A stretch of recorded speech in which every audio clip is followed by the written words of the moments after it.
The Adventures of Thomas and His Friends, Episode 1, Off the Line. Duck the Great Western Engine shunts cars in the yard.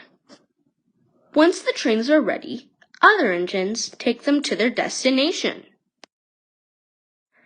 Duck watches the other engines do their job in the yard, and he wishes that he could have a different job.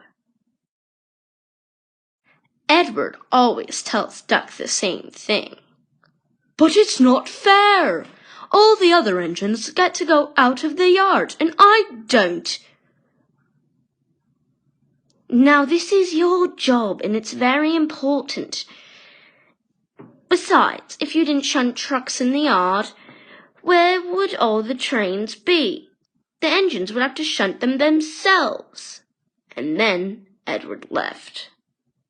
Duck didn't like these conversations. One day, Duck was finishing shunting the final train when he looked into the distance and thought, "Maybe I can go on the main line after I'm done with work today.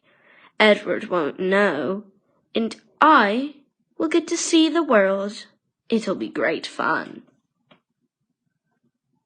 The main line is a very busy place. Workmen were building a new siding, so engines were stopping and going. Arthur was going to the siding when suddenly Duck came onto the main line. No one was expecting him. "Look out!" cried Arthur. Quickly, Duck was onto the siding just before Arthur hit the points.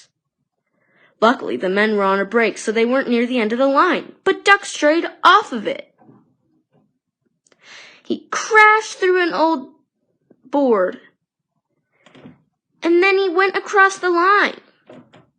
Finally, he came to a stop. Thomas was in shock, but he went to go get help. Soon, Wilbur arrived with Rocky. Rocky was helping Duck onto a flatbed so they could take him to the steamworks. Wilbur tried to push the train, but it was too heavy. "Oh no, how am I going to get Duck to the steamworks now?" Soon, Wilbur went to go get help. Soon he chuffed back with Edward. "I thought I told you to stay in the yard." "Oh, Edward, I've been a very silly engine." "Don't worry about it. Let's just get you to the steamworks where you can get fixed."